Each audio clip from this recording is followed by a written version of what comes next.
Pues, si os parece, vamos a dar inicio a la primera mesa, a la mesa de experiencias, en la que vamos a hablar de transformación e integración de la IA en las universidades, con lo cual invito a Yolanda Cerezo, coordinadora del Foro de Universidades del Club y vicerrectora de Gestión Académica, Calidad y Emprendimiento de la Universidad de Vitoria, que es quien va a moderar la mesa. Y también invito al resto de ponentes a que se nos unan. Edurne Barnechea, María Rosa Izquierdo, Andrés Marzal y Cristina Seguí. Adelante.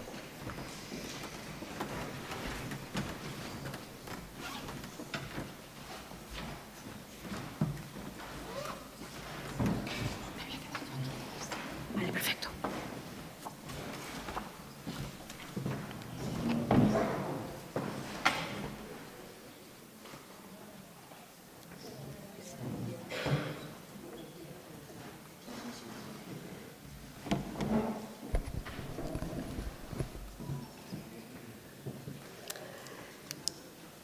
Bueno, pues con gran ilusión yo me voy a quedar de pie porque así puedo expresar mejor la emoción.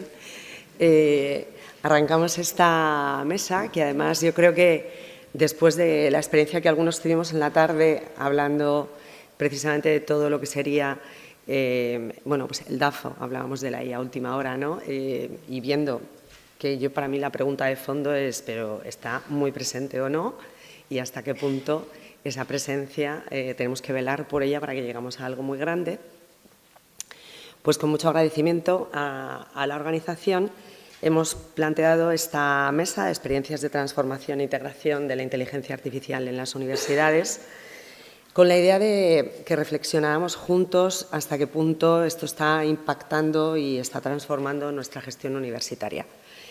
Y bueno, pues para hacerlo, pues los cuatro magníficos, que yo creo que era de lo mejorcito que hemos podido encontrar, pero que también un poco sienten que representan una pequeña parte de algo que es muy grande y está pasando en todo el sector universitario, ¿no? Y bueno, así en la preparación de este encuentro, pues nos lo hemos dicho, ¿no? Pues sí que me gustaría dar así en grandes líneas, pues un poco de que los conozcáis, ¿no? En este caso, Edurne es vicerrectora de Desarrollo Digital de la Universidad Pública de Navarra y catedrática del área de Ciencia de Computación e Inteligencia Artificial. Es coautora de 64 publicaciones en revistas científicas JCR y más de 70 comunicaciones en conferencias.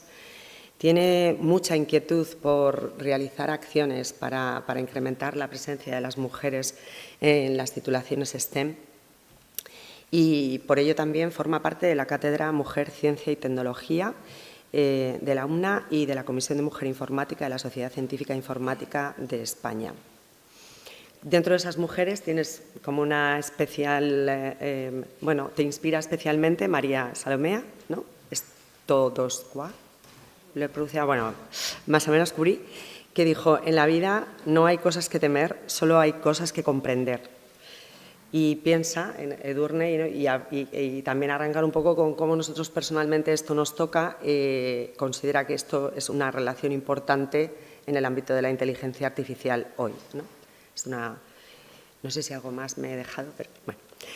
En segundo lugar, os presento a Andrés Marzal, que es el gerente de la Universidad Jaume I, desde el 2012 y responsable de seguridad de la información, que con todo el marco que hace un momento nos ha presentado María Jesús, pues aquí tiene trabajito importante que realizar. Fue también vicerrector de Infraestructuras y Nuevas Tecnologías entre el 2010 y el 2012, catedrático del área de lenguajes y sistemas informáticos y la actividad investigadora, sobre todo, tiene relación con el reconocimiento de formas y la algoritmia. ¿Qué tiene de bueno para esta mesa? Que tiene un perfil mezclado entre gestor y tecnólogo que hace que siga con una vibrante pasión todo el mundo de evolución de la propia IA y cómo esto podemos traerlo a la gestión universitaria, ¿no? Dentro de su universidad hay una comisión que está ahí como intentando desvelar todas las posibilidades que tiene la implantación de IA, tanto en docencia como investigación como en gestión universitaria. Y así, a modo personal, nos transmitía que viene o estamos a las puertas de un cambio radical, de una revolución que va a afectar a todos los ámbitos de la universidad, como decíamos, no solamente la docencia, la gestión, la investigación, sino también la transferencia. Y además lo público tiene que tener un papel principal en todo esto, seguidísimo de la iniciativa privada, de la mano, y que tenemos que estar en la primera línea para ofrecer los mejores servicios a la ciudadanía. O sea que con el previo, como decía, que nos has presentado, estamos también muy bien acompañados. Y también hay que tener la conciencia de que hay que preparar a las instituciones, que no es cuestión de nos ponemos, porque la complejidad, que yo creo que se ha visto demostrada con la presentación previa, pues lo va a requerir. En tercer lugar, os voy a presentar a María Ros, que viene de la Fundación de IA de la Universidad de Navarra. Es la responsable en esta fundación. Uy, perdón, de Granada. Perdón. Nada, llevo con ella 24 horas y encima se me va. Bueno, gracias. De Granada, obtuvo el doctorado de Inteligencia Artificial por la Universidad de Granada y posteriormente se especializó en la promoción y solicitud de proyectos de investigación. Dentro de sus funciones tiene el apoyo y la solicitud a proyectos estratégicos de la Universidad de Granada, otra vez, el apoyo y la implementación de la estrategia de la inteligencia artificial en la universidad y la promoción de la transferencia en el ecosistema público-privado de Granada y refuerza sobre todo el papel que tiene transformador a través de esta fundación y la universidad en todo su entorno, ¿no? Y para María, pues la inteligencia artificial es una herramienta que nos debe ayudar a avanzar con mucha libertad, beneficiándonos de su impacto transformador, pero sin dejar de tener presente y de la mano el impacto social, ¿no? Una combinación del individuo y la sociedad que tiene que estar en nuestra mano. Yo creo que ya estáis muy enamorados de ellos, pero Cristina, que nos falta, no os la perdáis porque voy a decir muy bien que es la directora de la biblioteca de la Universidad de Zaragoza y su nivel de licenciada en Filosofía y Letras en esta universidad y el posgrado en Técnicas de Calidad e Innovación por la UOC, yo creo que hace que sea el perfil más potente de la mesa, porque toca todo lo que yo creo que para el futuro va a ser crítico en los temas de inteligencia artificial. Ayer decía que seguramente la calidad va a ser lo reinante en esta nueva etapa universitaria como prioritario. Y bueno, pues a nivel profesional comenzó como bibliotecaria en la Universidad de Oviedo y posteriormente trabajó como documentalista, siendo responsable del Servicio de Documentación del Ministerio de Administraciones Públicas en Madrid y hasta la actualidad trabaja aquí en la Universidad de Zaragoza, ocupando diversos puestos, entre ellos la coordinación de calidad universitaria de la propia biblioteca. Su frase me ha dejado un poco tumbada porque era para compartir enorme, pero sobre todo sí que tiene claro que vamos a vivir una revolución con el tema de la inteligencia artificial, como también compartía Andrés, y tenemos una obligación, ¿no? Que es una palabra que a mí me gusta mucho, que desde ya nosotros tenemos que pensar en cómo construirla para que ese futuro que siempre tenemos en nuestras manos a través de nuestros estudiantes y lo que hacemos en las universidades, podamos construirla para que ese futuro sea siempre un futuro mejor para todos, que no nos despistemos en que hacia dónde vamos sea siempre la mejora. Bueno, pues yo creo que no tendréis más que ganas de escucharles y si os parece, empezamos por una pregunta. No sé cómo veis que esta transformación e integración dentro de las universidades y este trabajo en red que va a exigir, como decíamos, impacta tanto en la docencia como en la gestión, ¿no? Pero al final el diseño de ese camino que tenemos que hacer en las universidades, ayer se veía que una de las posibles debilidades era la gestión del cambio, ¿no? ¿Vemos la gestión del cambio como una oportunidad o como una amenaza hoy? ¿Y cómo está el talento universitario preparado para esta gestión del cambio? No sé si... ¿Cristina? Sí, empiezo yo. Yo creo que lo veo tanto como una amenaza como una oportunidad. O sea, si me dicen, ¿lo ves como una amenaza? Levantaría la mano. Como una oportunidad, también levantaría la mano.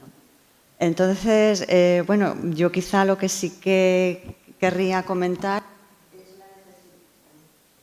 es la necesidad de reflexionar realmente antes de que todas estas novedades, todos estos impulsos que estamos teniendo de la inteligencia artificial nos haga olvidar un poco lo que es realmente el marco en el que nos tenemos que mover.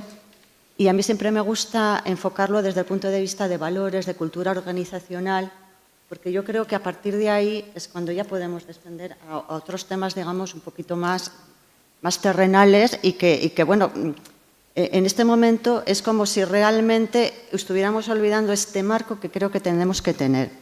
Entonces, sí que querría yo comentar la experiencia de las bibliotecas universitarias, porque, bueno, no sé si sabéis, me imagino que muchos sí, otros no, que todas las bibliotecas universitarias estamos unidas en una asociación, bueno, en una red que se llama Revium, que forma parte de la sectorial I+D+I de la CRUE y que llevamos muchos años trabajando en equipo, colaborando y, bueno, hace poco iniciamos ya nuestro cuarto plan estratégico. Y, claro, había que meter la inteligencia artificial porque era algo que está ahí, que realmente nos está impactando, pero la verdad es que no sabíamos dónde meterla, en qué línea, porque realmente afectaba a todas las líneas de nuestro plan estratégico y realmente tampoco teníamos tanta información como para poder decidir que pues, a lo mejor fuera, pues, no sé, hacia lo que es el impulso de la ciencia abierta o las competencias digitales. Entonces, realmente se decidió hacer un observatorio de la inteligencia artificial porque primero, digamos, necesitábamos conocer cómo nos estábamos moviendo, cómo se estaba moviendo todo el ecosistema universitario y, bueno, pues ahí estamos observando. Entonces, desde ese punto de vista, ¿no?, desde la observación, lo que sí que teníamos claro es que primero queríamos ver cómo se estaba desarrollando la inteligencia artificial o cómo estaba implicándose la biblioteca en este tema de la inteligencia artificial y, bueno, lo primero era conocer un poco en qué punto estábamos. Entonces se ha lanzado una encuesta y luego, sobre todo, yo creo que no hay que perder el lado humano de la inteligencia artificial. Es decir, no tenemos que dejarnos llevar por estas maravillas que se pueden hacer con inteligencia artificial porque, primero, hay que conocer, tenemos que saber cómo funciona, esto ya se ha comentado. Luego también tenemos que ver realmente cómo lo podemos implementar en nuestro día a día también. Y bueno, yo creo que es muy importante este conocimiento y no olvidar que no podemos delegar en la inteligencia artificial una toma de decisiones que a lo mejor nos vendría casi, digamos, dada por un buen análisis que hace la inteligencia artificial de los múltiples datos que maneja, porque siempre tiene que estar el factor humano de por medio. Entonces, yo creo que efectivamente va a irrumpir en toda nuestra vida, no solamente laboral, que por supuesto también, pero sino también en el cómo nos comunicamos, cómo creamos, porque también la creación con el tema de la inteligencia artificial también está impactándose. Entonces, tenemos que ver realmente que hay un lado humano que no tenemos que olvidar. Entonces, digamos que esto sería mi primera idea que quiero lanzar. Y bueno, comentar que a veces, antes de lanzarnos directamente a la inteligencia artificial, sí que tendríamos un poco que reflexionar, un poco más, digamos, desde este punto de vista de ver un poco cómo es el entorno. Gracias. ¿Alguno más que queráis compartir de este punto? De la mesa, digo. ¿Alguno más queréis?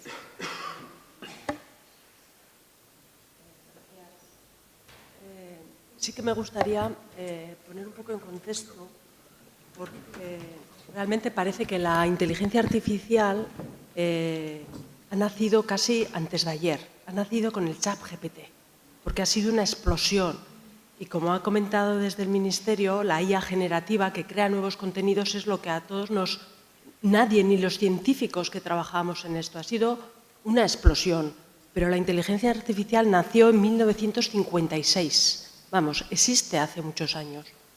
Y se acuñó este término en una conferencia que se llama la Conferencia de Dortmund. Y los científicos de aquella época ya hablaban de procesamiento del lenguaje natural, hablaban de redes neuronales, hablaban del conocimiento, muchas tareas que se hacen hoy en inteligencia artificial pero que entonces eran unos visionarios. ¿Por qué? Porque no tenían ni las máquinas de supercomputación que se han comentado, ni los lenguajes de programación preparados para ellos. Pero la inteligencia artificial existe desde hace muchos años. Y yo diría que esa explosión realmente de aplicaciones, pues a lo mejor desde ya los años 90, es cuando surge y existen esos miedos o esas características de que tenemos que analizar bien la inteligencia artificial antes de utilizarla, etcétera, que debe ser así, debe ser inteligencia artificial centrada en el usuario, centrada en la sociedad, pero es que la llevamos utilizando y la llevábamos todos aquí por comentar, pero en todos los sitios, en salud. La inteligencia artificial lleva trabajándose y en las empresas también durante muchos años, con lo cual, digamos, esos miedos o no miedos puede ser con la inteligencia artificial o con otras aplicaciones que no usen, que sean de transformación digital. Dicho esto, evidentemente la IA generativa es un cambio de paradigma y entonces es a lo que tenemos que dar muchas vueltas y en las universidades, de hecho, por eso este evento, pero en CRUE digitalización, en CRUE gerencias, en todos los ámbitos se está trabajando porque ha sido un tsunami que nos ha llegado. Y entonces, bueno, pues efectivamente hay que ver cómo trabajamos con la inteligencia artificial. Existen muchos retos que no han nacido con la IA generativa. Muchas de las aplicaciones más potentes que se desarrollan, tanto que podemos utilizar en las universidades y en las empresas a nivel de gestión, pero como ya se ha comentado, salud, el potencial es realmente maravilloso por la gran cantidad de datos y las grandes predicciones o utilización de los mismos. Tenemos que trabajar en ello y los retos también desde a nivel científico de la inteligencia artificial, además de que podemos crear los modelos de lenguaje para operar, etcétera, realmente los retos están en la transparencia de estos modelos y de estos algoritmos y en la explicabilidad de los mismos, porque son muy potentes, pero muchas veces, en la mayoría de los casos, cuando son más potentes, no son capaces de decirnos por qué ha llegado a esa solución. Entonces, en muchas ocasiones, y sobre todo cuando es en organismos públicos y en atención a la sociedad, nos piden una explicación y tenemos que ser capaces de darla. Luego, eso es uno de los retos y avances. La IA existe hace mucho, ahora parece que nos está dando vueltas la cabeza y es como para que nos dé. Pero también tenemos que estar centrados, que llevamos muchos años utilizándola y aplicándola. Adelante. Sí, yo también. Empezamos porque soy un entusiasta de lo que está pasando. De pequeño era un gran lector de ciencia ficción.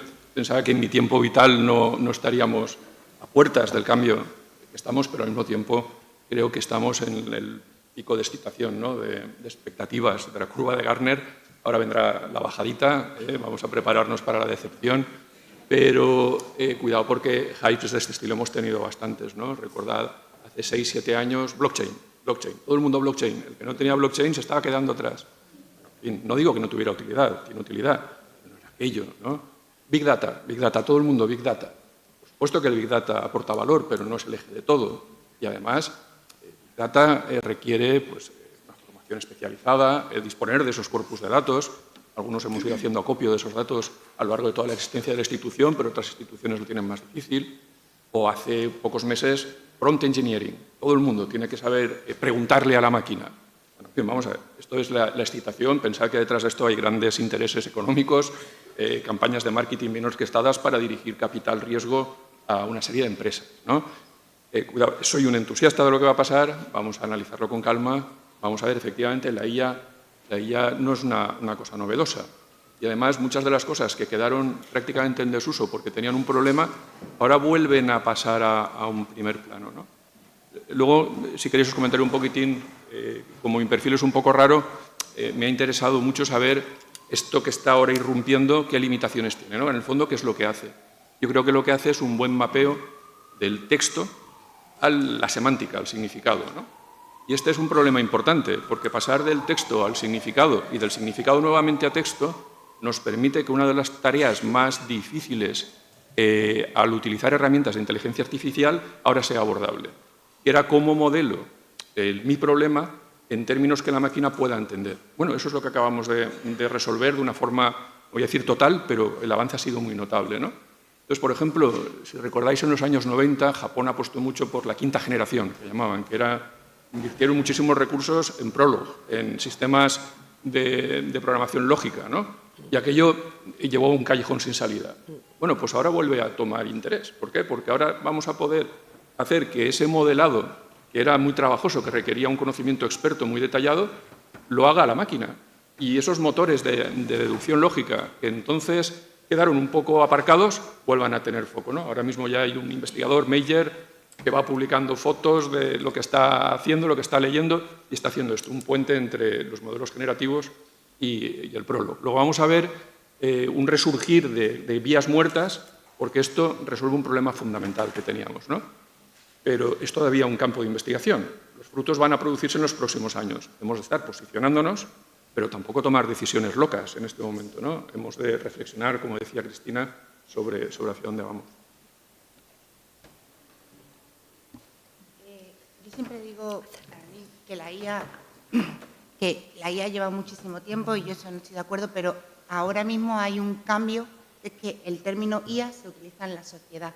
Ya no se utiliza únicamente en la universidad, no se investiga únicamente en lo que conocemos y en lo que día a día los investigadores tienen, sino que ha llegado a una sociedad, a una generación que está creciendo poco a poco con ese término día a día en su casa.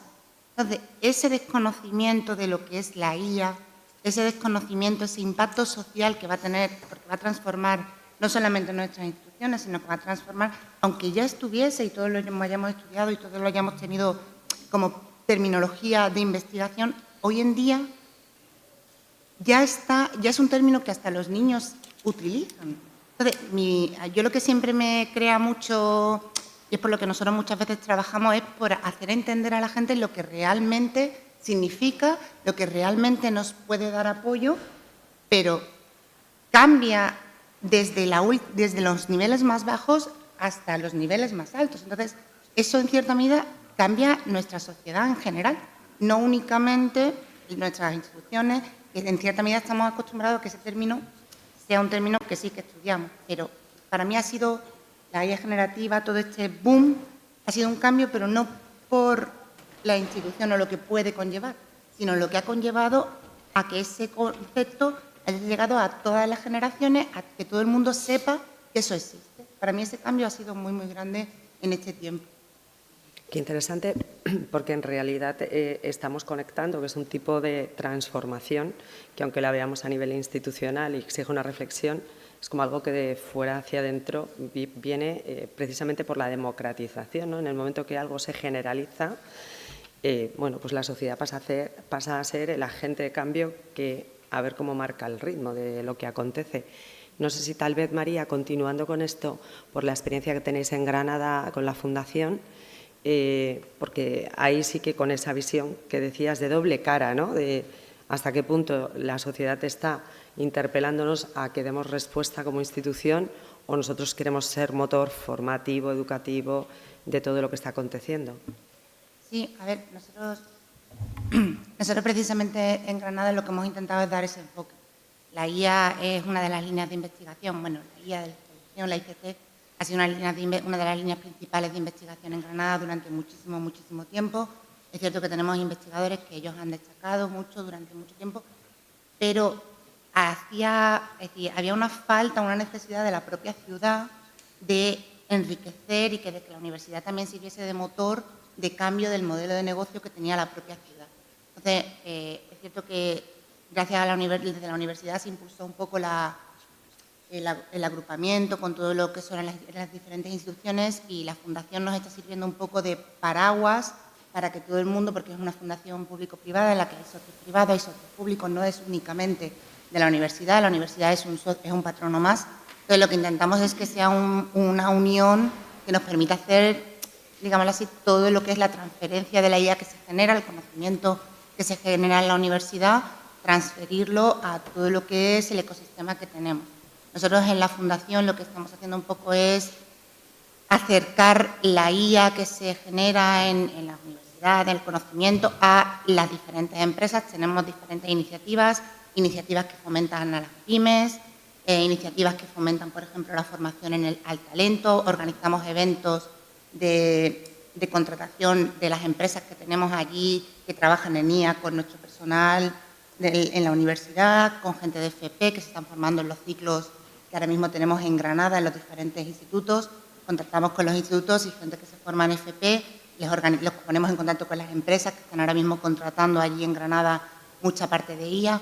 Entonces, lo que se intenta hacer un poco también es que la universidad no sea únicamente el agente interno y que la IA la tenemos que aplicar internamente, que nosotros tenemos nuestro grupo de trabajo, tenemos incluso un grupo de trabajo también en impacto social, el impacto que va a tener en la sociedad, pero también en la Fundación lo que se quiere es, en cierta medida, la universidad sea el agente transformador o el dinamizador que va a tener que en Granada, toda su provincia y también esperamos que la región y todo, seamos capaces de llevar toda esta interacción, todo este proceso a las propias empresas que están allí y que reclaman en cierta medida que el conocimiento que se genera se transfiera y que ellos lo puedan utilizar.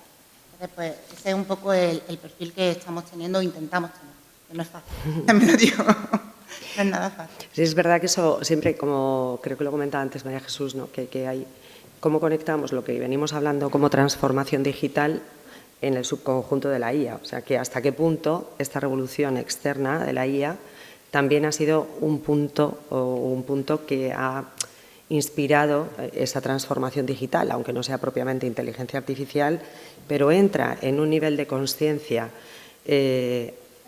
organizacional para identificar pues, qué tipo de datos necesitamos, qué tipo de sistemas para que esos datos a través de los procesos se recojan de manera sistemática para que la información que arrojan sea válida para que me dé apoyo a la toma de decisiones humana, que comentabais antes, ¿no? Entonces, ¿hasta qué punto creemos que en nuestras organizaciones también internamente podemos hablar de iniciativas o cosas que digamos, sí, o sea, creemos que esto ha sido el factor detonante para que, o teníamos un plan de transformación digital y este es un punto más del plan, ¿no? ¿Hasta qué punto creéis que esto está, pues de alguna forma exponenciando también la capacidad digital de nuestras organizaciones? No sé si... ¿Quién quiere contarnos? Edurne, por ejemplo.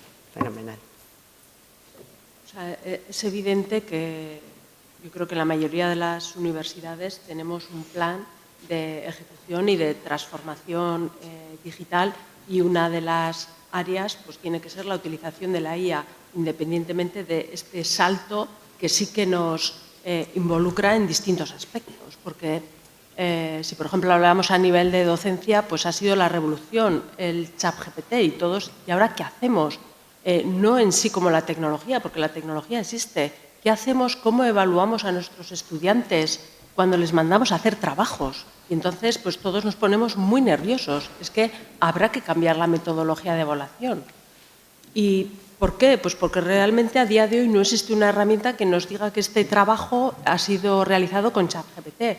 ¿Qué hacemos? Pues orientar a los docentes y al estudiantado de que es una herramienta más que la pueden utilizar, pero que si la utilizan, pues tienen que indicarlo. Dicho esto, pues bueno, yo creo que sí que habrá que cambiar la metodología de evaluación, pero eso es, digamos, otro tema paralelo. La tecnología está ahí y no le podemos poner puertas al campo. De hecho, pongo un ejemplo. Llevo las prácticas en empresa de ingeniería y del máster en informática en la Universidad Pública de Navarra y una parte de la evaluación es el trabajo donde tienen que presentarlo a un tribunal, pero tienen que presentar un trabajo escrito sobre su experiencia en la empresa. Y, bueno, pues debido al cargo no conozco directamente a los estudiantes. Entonces me leí la memoria pues, de unos 25 o 30 y encontré dos que marqué en rojo. ¿Ha utilizado ChatGPT? Y dije, bueno, pues voy a ver cómo defienden. Pero previamente, para tener más información, pues llamé a la responsable del título, pues que conoce a todos los estudiantes y nosotros somos una universidad pequeña, entonces los conocemos, tenemos un trato, digamos, muy directo. Y me dice, Edurne, ninguno de los dos. Cuando les escuches a hablar y explicarse en el tribunal, te darás cuenta que son capaces de hacer ese tipo de redacción. No nos vamos a engañar, los informáticos nos encanta programar, pero lo de escribir no se nos da tan bien. Entonces, efectivamente, en su exposición oral eran dos estudiantes muy brillantes y lo hicieron fenomenal. No habían utilizado el ChatGPT. Luego, también los docentes tenemos que tener cuidado en hacer ese tipo de apreciaciones.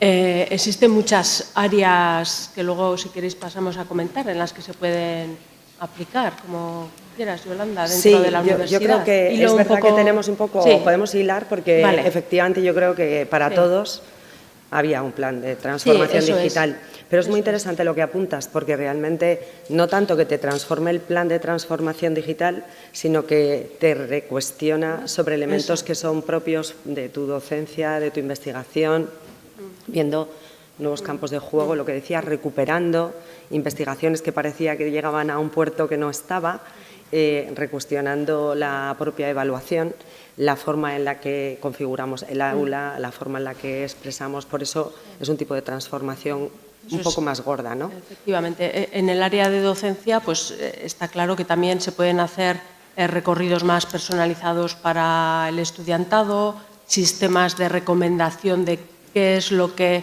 qué temas o qué prácticas debe realizar, pues, para poder superar la asignatura. En varias universidades y la UNA también estamos trabajando en modelos de predicción del abandono del estudiantado, principalmente de grado, no para saber simplemente el número, sino para tener la capacidad de la toma de decisiones, de ayudar previamente a que ocurra ese abandono, pues ayudar al estudiantado a, pues, orientarle más de cómo debe proceder para superar diferentes asignaturas. A nivel de investigación, bueno, a los que trabajamos en inteligencia artificial teníamos mucho trabajo, pero ahora, bueno, es increíble todo lo que se nos ha abierto y no solo para los que trabajamos, investigamos en inteligencia artificial, sino se puede comprobar ya que en cualquier línea de investigación, de salud, agronómica, todo el mundo, ¿qué es lo que tenía? Datos, pues la inteligencia artificial es un soporte muy importante de utilización de esos datos. Evidentemente hay que hacer un acompañamiento. Y aquí abro un paréntesis a lo que había comentado antes María, de que llega la sociedad. Pero abro el paréntesis porque, como había dicho en mi presentación Yolanda, tenemos un problema en la sociedad y es importante. Y hilando con María Jesús la palanca de que sí, tenemos que tener infraestructuras y personas que tengan conocimiento de temas, voy a decir, informáticos, evidentemente de inteligencia artificial, ciberseguridad, que utiliza la inteligencia artificial en su base ahora, pero nos hemos perdido a la mitad de la población. El otro día en la radio, antes de ayer, volvían a salir los datos a nivel nacional de mujeres en estas temáticas y decían el 15%. En los últimos estudios del Instituto Nacional de Estadística se rondaba el 18% de mujeres en ingeniería informática o relacionadas, ¿no?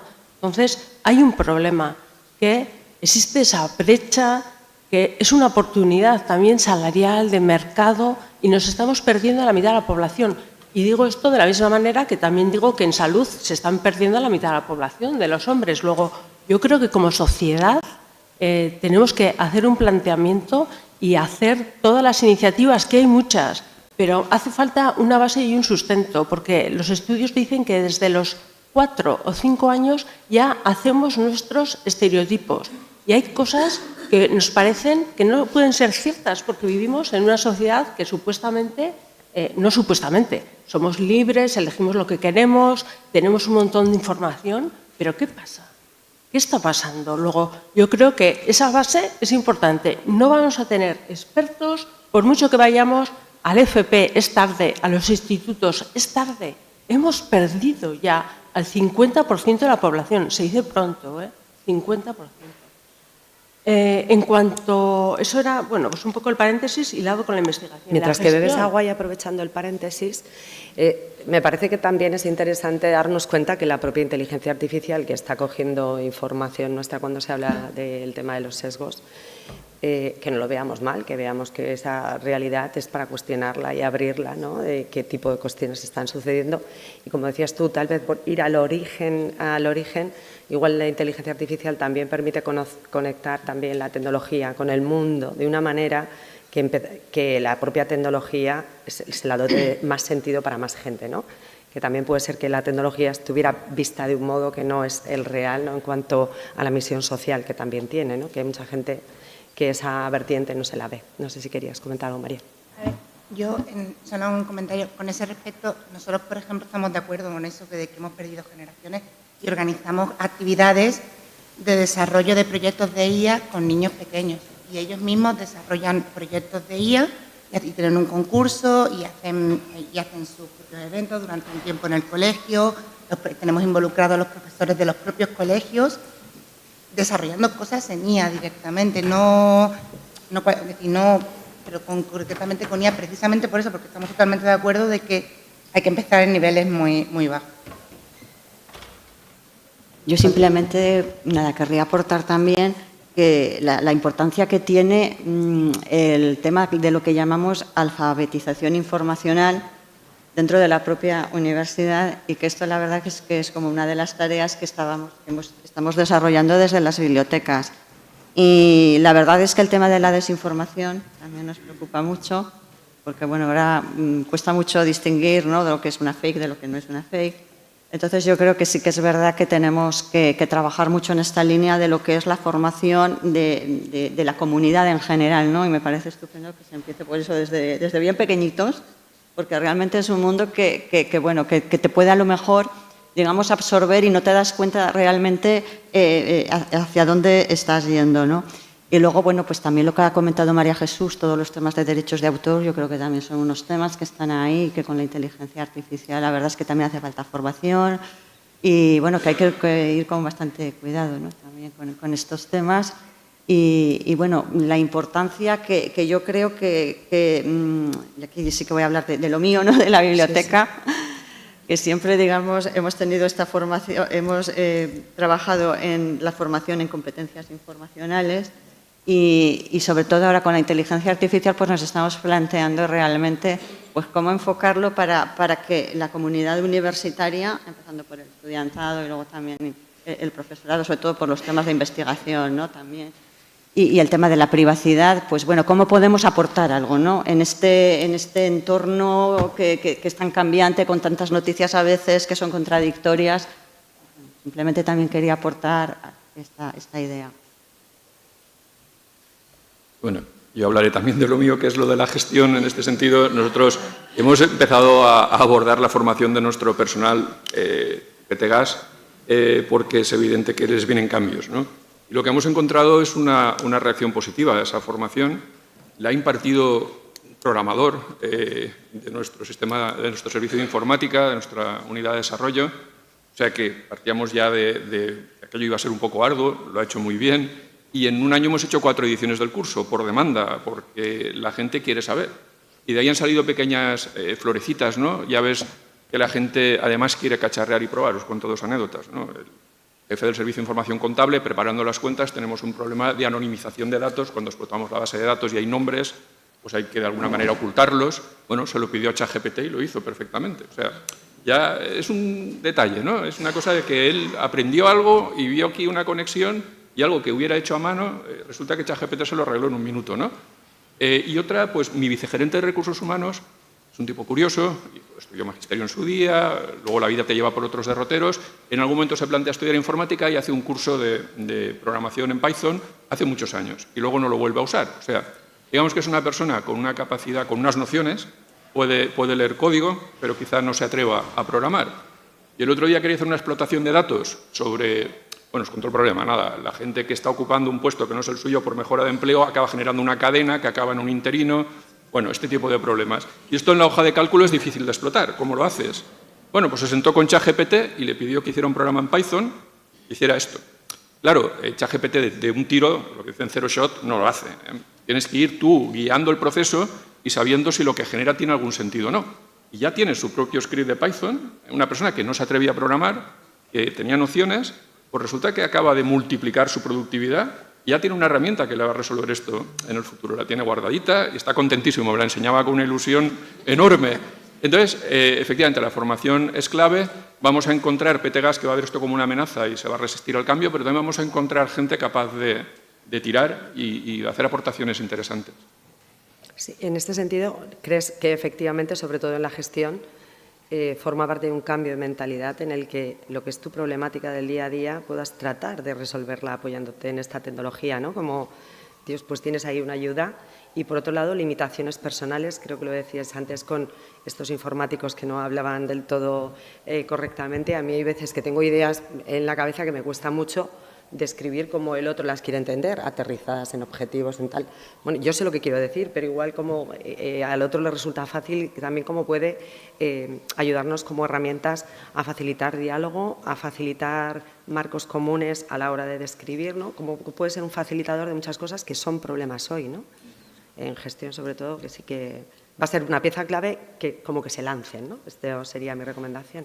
Sí, y por eso el conocer de nuevo qué hacen estas herramientas y qué no es importante, y lo han de entender. Por eso no me resisto y os digo, bueno, yo estaba ahí estudiando un poquitín porque me venía muy bien, era como recordar una vida anterior en la que me dedicaba a estas cosas y también por querer conocer las limitaciones, ¿no? Y ahí hay cosas, igual son conjeturas mías, pero bueno, o sea, las conclusiones a las que llegas, lo que tenemos ahora es, si habéis leído el libro de Kahneman, el premio Nobel está en Economía y tal, que tiene el pensar deprisa, pensar despacio, que dice, bueno, el modelo humano, simplificando, el cerebro humano es como que tiene dos sistemas. El sistema 1, que es intuitivo, que comprende, que tiene un acceso directo a la memoria, pero se equivoca, ¿no? Y lanza una conjetura, da una respuesta rápida.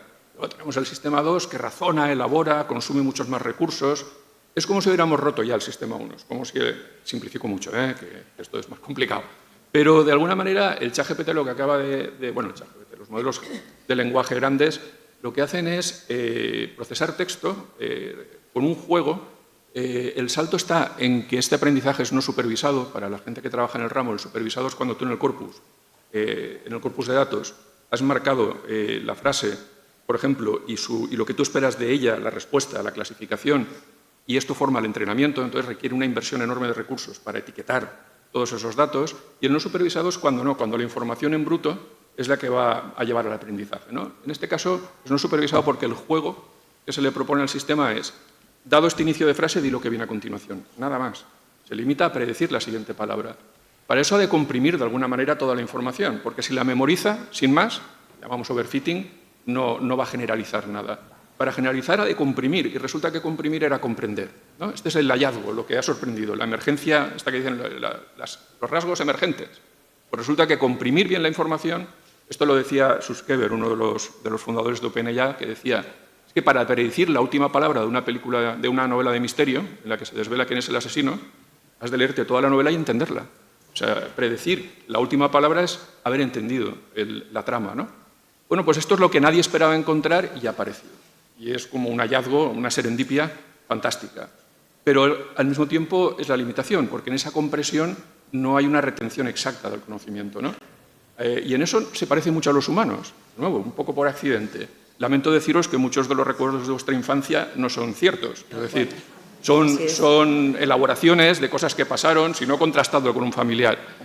Con esto pasa un poco lo mismo. Entonces, lo que llamamos alucinación, en el fondo, es un acceso a la información, en parte a una información que está guardada con imprecisión y en parte también porque para que el sistema sea divertido ha de haber un factor aleatorio. Si siempre escoge lo más probable, estrictamente entra en bucles y hace cosas raras. Para que salga de esos bucles y sea creativo, le obligan a poner probabilidades y que escoja de vez en cuando algo que no es lo más probable. Y cuando encuentra una senda muy rara empieza a decir cosas un poco estúpidas, porque todos las hemos tenido, ¿no? Entonces, hay que saber que estas herramientas hacen eso, pero aún no razonan. Y si no razonan, los usos aún son un poco limitados. Pero con lo que hay, tienen unas utilidades evidentes, ¿no? Lo que os he dicho, por ejemplo, el que puedan recordar cómo es el código, puedan traducir de un idioma a un lenguaje de programación. Esto es maravilloso. Yo cuando programo lo hago con el Copilot encendido y la productividad se dispara de verdad. Además, realmente entiende mi código. Hay momentos en que me sorprende. ¿Cómo puede haber entendido esto? O sea, hay un fenómeno como de prestidigitación que da el pego, y lo da muy bien. No razona, pero parece que razone. Entonces, las aplicaciones de Copiloto, por ejemplo, están ahí para programar, son utilísimas para ayudarnos a sintetizar textos, para mejorar la redacción, darle un estilo determinado al texto. Esto es una aplicación inmediata y en esta no hay excusas para que no las implantemos ya. Esto se puede implantar en la gestión ya, ¿no? Pero luego van a venir otras aplicaciones que van a parecer atractivas y cada una va a tener sus riesgos. Por ejemplo, nos van a venir a vender fine tuning. ¿Qué es fine tuning? Es decirle, mire, yo ya tengo un modelo entrenado, un modelo de propósito general, si usted me da su colección de datos, sigo aprendiendo sobre el mismo modelo con sus datos. Pero esto va a tener los mismos problemas, va a alucinar igual, va a tener... Intrínsecamente no hay nada nuevo, salvo que sabe de lo tuyo, pero cuando sabe de todo se equivocará con lo tuyo probablemente. Pero hay otra aplicación que yo creo que sí que está al alcance de la mano, que es el RAG, le llaman, Retrieval Augmented Generation, porque en estos sistemas, disculpad aquí me ponga un poco, me extienda un poco, en estos sistemas hay como dos bloques. Uno se descubrió en el 13 y otro en el 17, en 2013 y en 2017. El que me interesa es el que se llama embedding, que es que hemos conseguido traducir las palabras a semántica de una forma ingeniosa, porque la semántica al final acaba siendo un vector de números. Pero ese vector, que tiene muchas dimensiones, en ChatGPT, para que os hagáis idea, más de 1.500, hay más de 1.500 números que describen cada palabra, cada token, pero no quiero entrar en detalles. Cada palabra es descrita por eso y parece que cada componente es como un rasgo. Por ejemplo, sabemos que uno de los rasgos es el género, si es que la palabra va marcada por género, porque si tú coges el vector de rey, le restas aritméticamente el vector hombre y le sumas el vector mujer, te sale reina. ¿Entendéis? O sea, jugando con números, ha entendido el significado cuando quitas algo y cuando pones. Esto a mí me parece magia y se ha hecho también con un juego muy tonto, no supervisado. Se ha obligado al sistema a contexto que ya había, quitar una palabra y decirle, dime tú qué palabra pondrías aquí. Cuando acierta le premio, cuando no acierta le castigo, ¿no? Y así la red neuronal evoluciona y ha descubierto estos conceptos por sí sola. Esta es una primera fase con la que se alimenta a la red que utilizáis cuando utilizáis un modelo de lenguaje que pero por sí sola es interesante. ¿Qué hace el RAG? Vuelvo a lo que era el RAG, la aplicación práctica. Vale, cuando hacéis un buscador tenéis varios problemas, ¿no? Cuando queréis buscar información. En nuestro caso, la aplicación que queremos desarrollar en breve es un buscador de la normativa universitaria, que es muy compleja, está esparcida en 1000 documentos. Y es cómo categorizamos esa información para buscarla. ¿Con palabras clave? Bueno, pues igual no las pillamos todas. Y a lo mejor en las palabras clave hay juegos que se nos escapan. O en una comunidad con dos lenguas propias, el problema se multiplica, como es el caso de dos lenguas oficiales, como la nuestra, o si queremos llegar a un público internacional.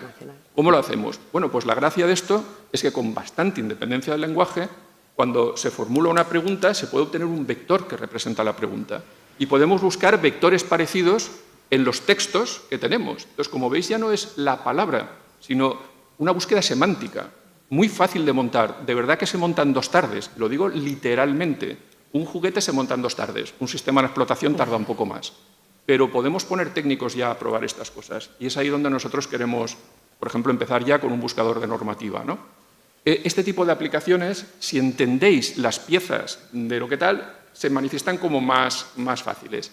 Cuidado, si vamos a hacer esa búsqueda semántica, no caigamos en el error de que si alucina el usuario esté desorientado.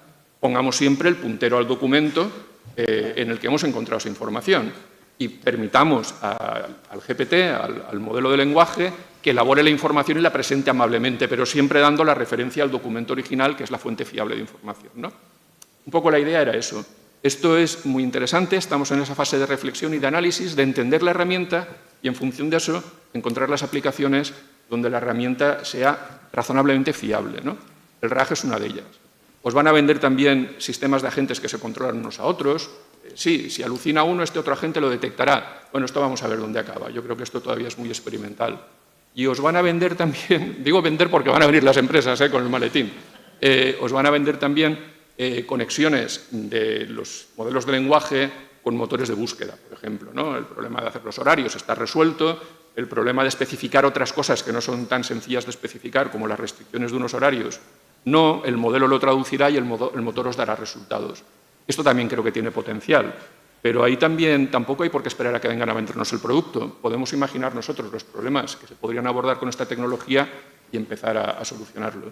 Y como estoy digresando un poco, corto aquí y doy la palabra a otra gente. Nos tenías a todos muy interesados, o sea que es verdad que me parece que es una pieza clave en todo lo que comentabas, en esas pequeñas muestras botón de productos que hagamos, tratar de comprender el fondo que tiene, porque ese fondo es justo el comprender lo que configura lo que podemos llegar a pensar.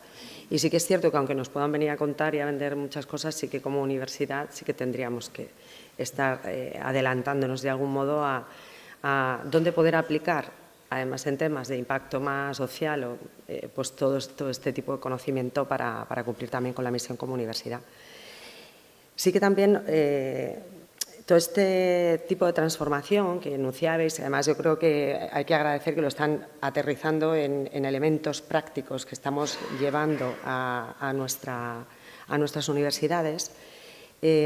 Veíamos que este tipo de transformación, y como cualquier transformación de gran impacto, no solo tiene por qué afectar vamos a decir, a la tarea final, ¿no? Sino que puede ser que también a nuestras instituciones les esté implicando algún cambio organizativo, algún cambio en las estructuras, algún cambio en comités que tienen que generarse. Ayer ya nos comentaron, ¿no?, en la Universidad de Zaragoza, que sí que específicamente hay ámbitos de organización, ¿no?, cómo nos tenemos que organizar como universidades para también poder facilitar todo esto que viene en conexión también con las instituciones públicas, con los gobiernos, etcétera, ¿no?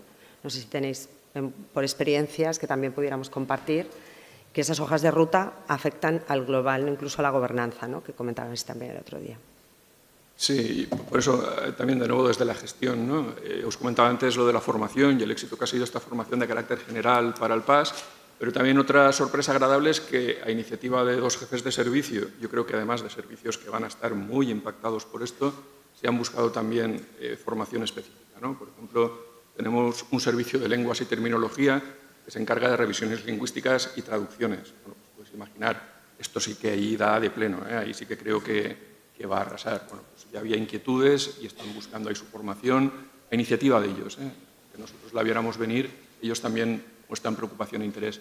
Y el otro, el servicio de comunicación y publicaciones de la universidad, también yo creo que todo el ámbito de generación de contenidos periodísticos, de noticias, vamos, fundamentalmente arrasado, ¿no?, redes sociales, nuestra presencia en las redes y demás.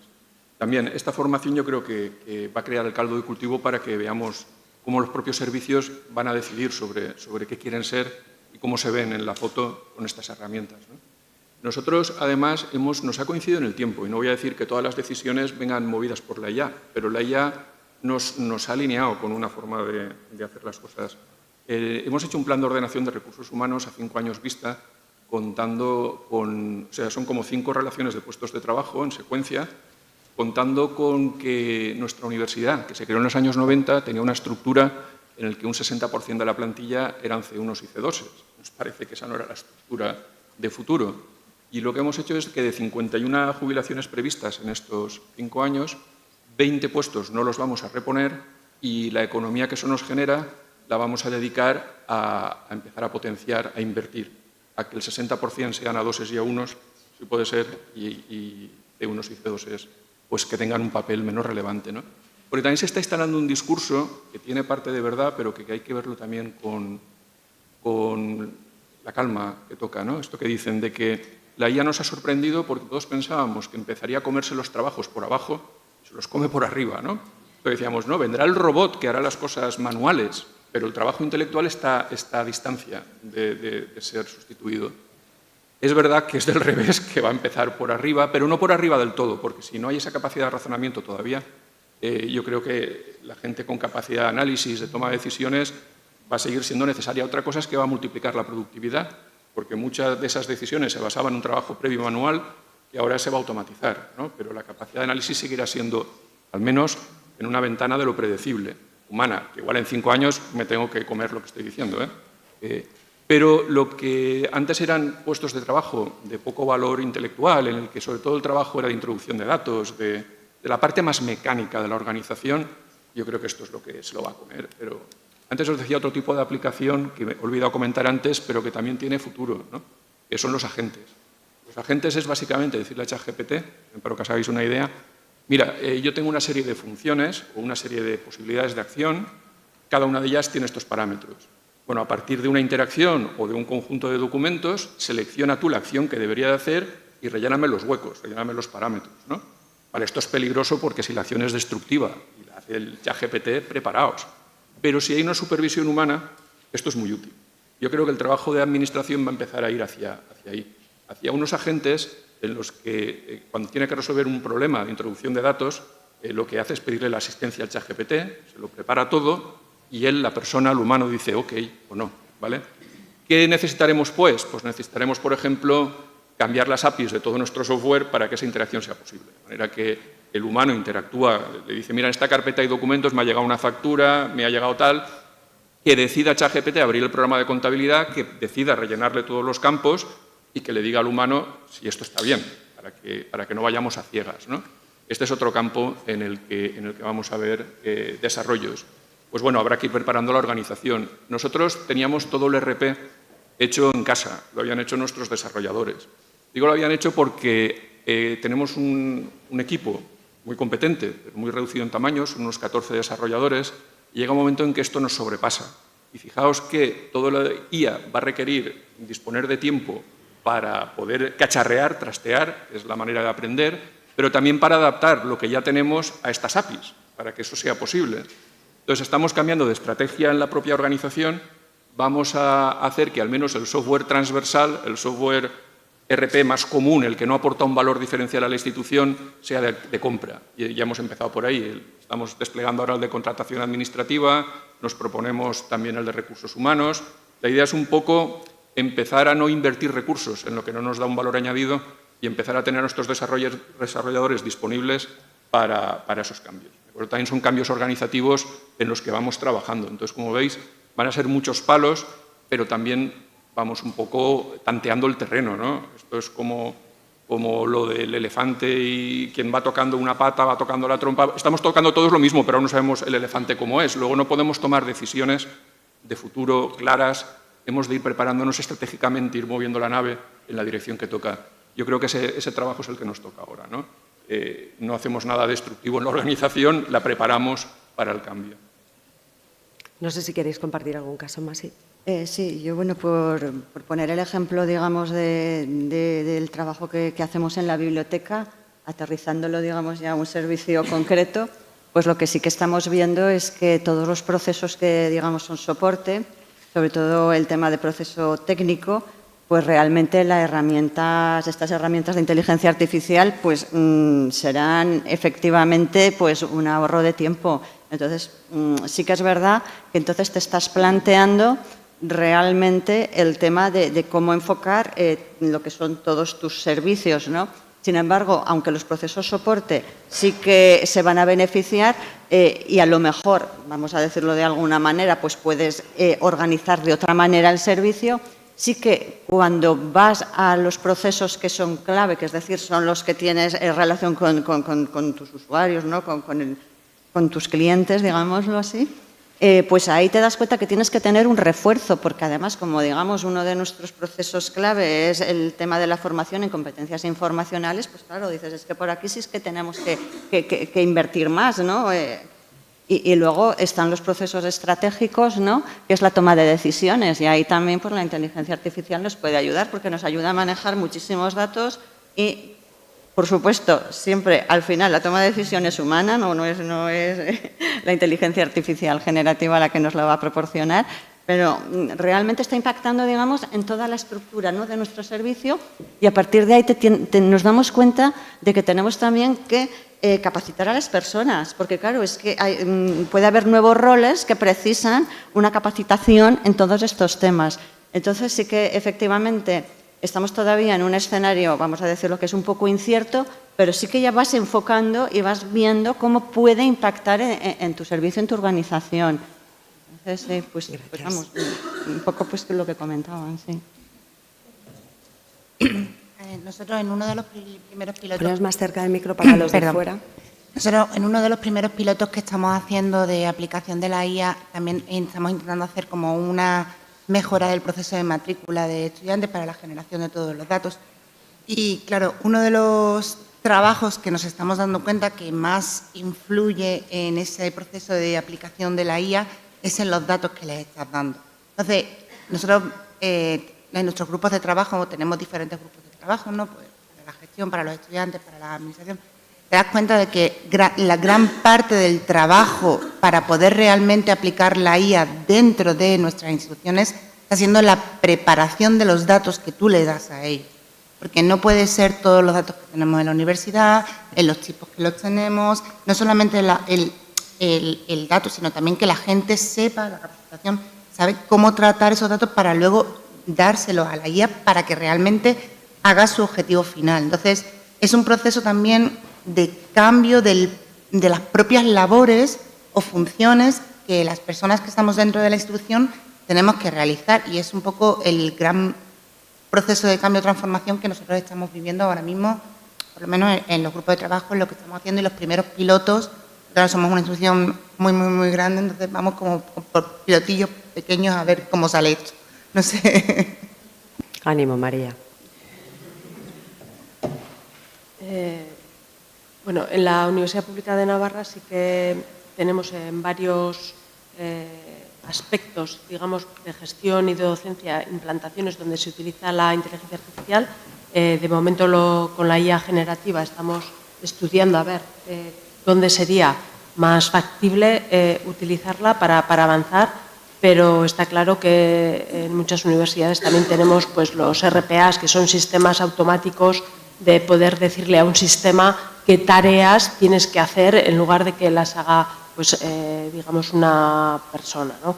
O sistemas de recomendación al estudiantado de empleo, pues ahora, recogiendo toda la información que existen en las redes sociales, estos sistemas son capaces de hacer recomendación de manera específica y concreta al estudiantado. Temas de sistemas que hemos puesto, por ejemplo, en la UNA de tornos con reconocimiento facial en los periodos de exámenes, donde veíamos que nuestra biblioteca se veía ocupada por otras personas, ¿no? Y nuestros estudiantes se quedaban sin sitio, pues pueden acceder por reconocimiento facial o por códigos QR, evidentemente todo en cumplimiento de la Ley Europea de Inteligencia Artificial que acaba de ser aprobada. Y ahí soy muy de paréntesis. Realmente muy interesante la iniciativa a nivel estatal de la ESIA, creo que es fundamental y que somos, si no es el primero, de los primeros países que la hemos implantado porque es necesario que existan este tipo de organizaciones. Y doy una vuelta de tuerca porque, y cambio un poco en el ámbito de dónde podemos aplicar. A mí hay un aspecto que sí me preocupa y en este sí que es desde el ámbito de, y entiendo que Andrés como gerente todavía más, es el aspecto económico, porque aquí parece que todo es gratis y no es gratis. Nos hacen que sea gratis y todos usamos el ChatGPT, incluso a los que utilizaban la nueva versión, por solo $20 al mes, tenía nuevas funcionalidades. Pues súper barato, pues ya estamos enganchados. Y el otro día van a sacar la nueva versión con nuevas funcionalidades y también gratis. Pero lo nuevo que nos vaya a salir dentro de 5 años, Andrés, dentro de 3 meses o de 2 o mañana, vete a saber, pues cobrarán. Y yo creo que aquí puede existir un paradigma y sobre todo diferenciador en las universidades públicas. Necesitamos más financiación porque todo esto no es gratis. Si queremos usar el copilot, que Andrés ha dicho que lo utiliza, y todo lo que le ayuda, pues eso tiene un importe y un coste. El avanzar en la transformación digital de las universidades tiene un coste. La ciberseguridad, la pregunta es no si nos van a atacar, es cuándo vamos a ser atacados. Y los vicerrectores TIC y todos los equipos, pues te pones muy nervioso, sufres mucho, duermes poco, porque es verdad. No, estás todo el rato atiendo el teléfono. No es, o sea, es una preocupación porque realmente tenemos los sistemas que están muy preparados, pero los hackeos, los ciberataques se producen todos los días. Hemos visto en instituciones muy importantes, en bancos que tienen todo el dinero del mundo. Cuidado con esto y utilizan la inteligencia artificial.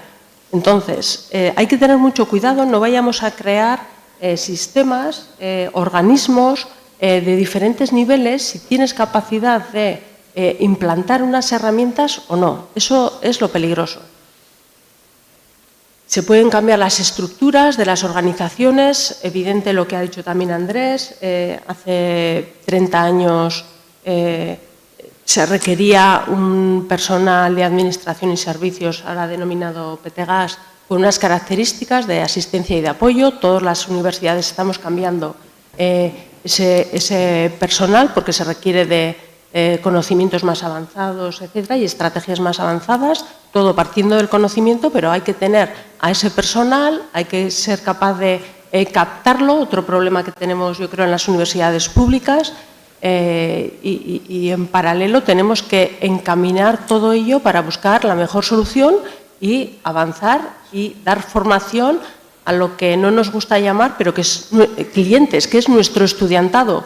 Tenemos que sacar a los mejores profesionales formados para que en su vida profesional pues, vayan a las empresas, a los organismos públicos y estén formados en la última línea de cualquiera de los aspectos, no de inteligencia artificial o informática, no, en salud, en agronomía, en todas las áreas en las que impartimos en las universidades.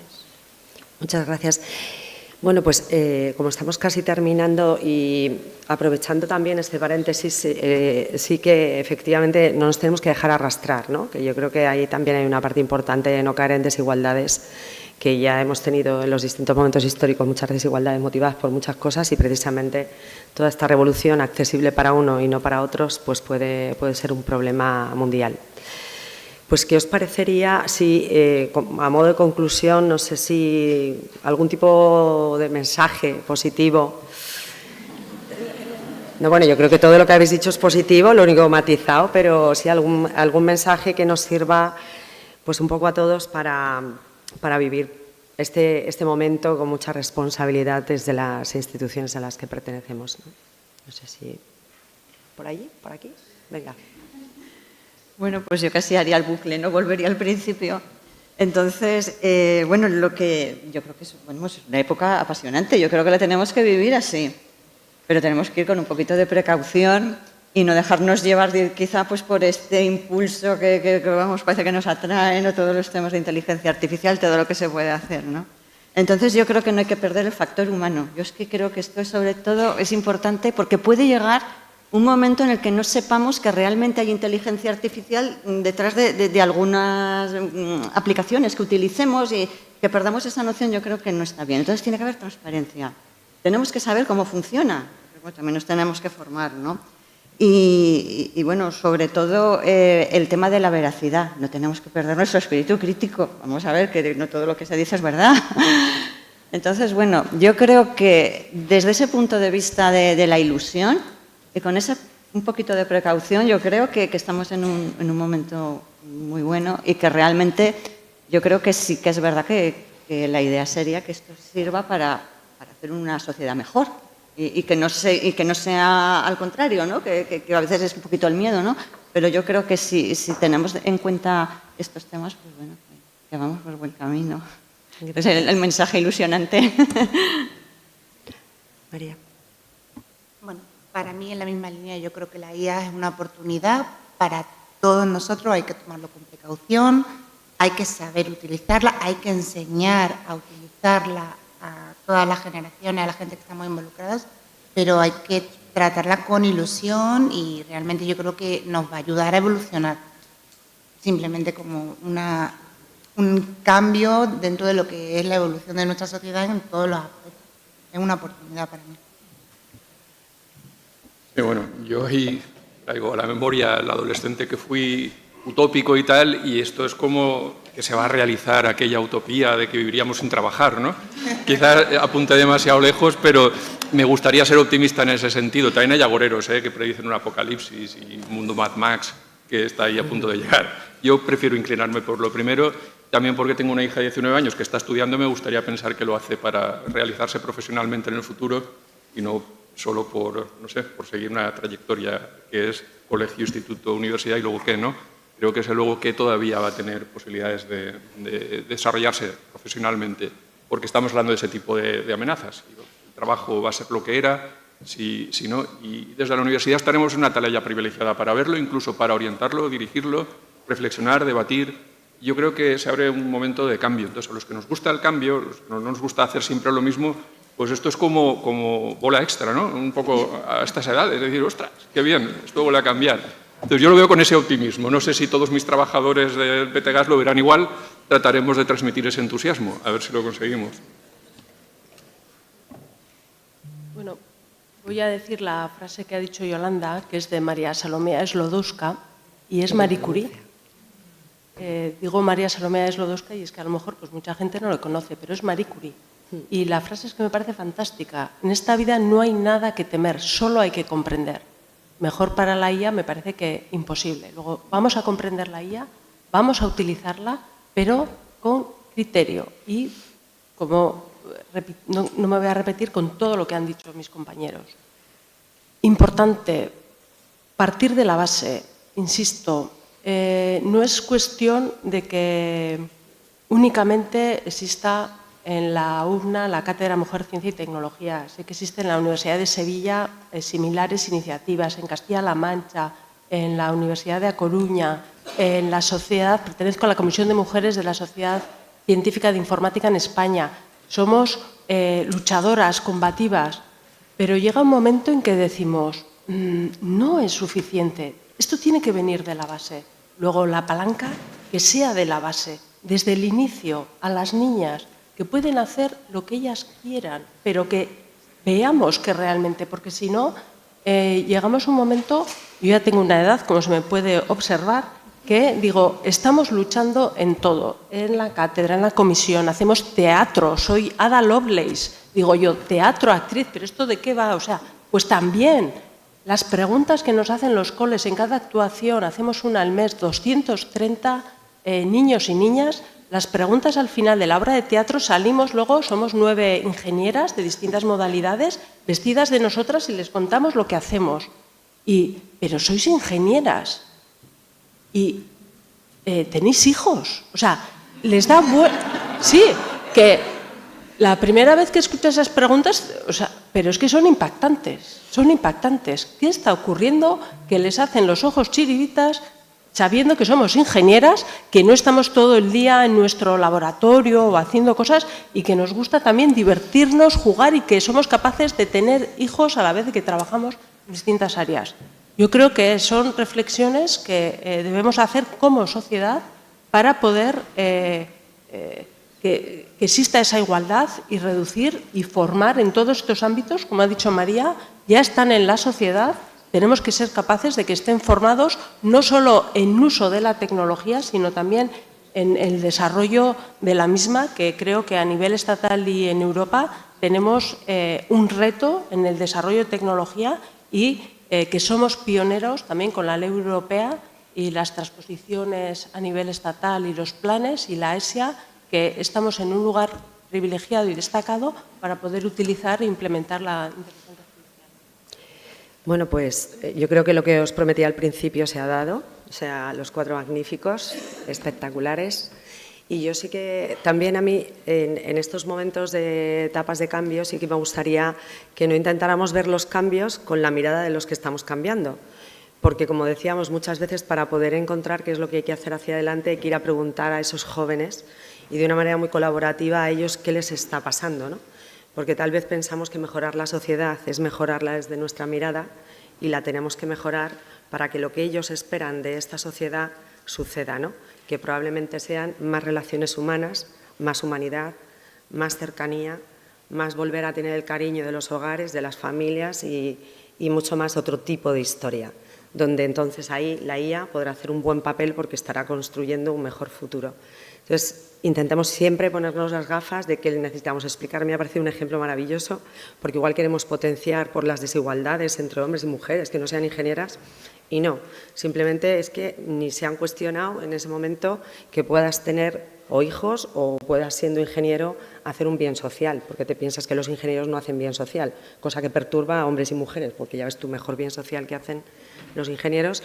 Entonces, como que nos vayamos a sus preguntas para darles respuestas desde ese despertar que tienen, porque son seres maravillosos, y que también los miremos así, ¿no? Porque yo creo que si el futuro está por hacer es contando con ellos.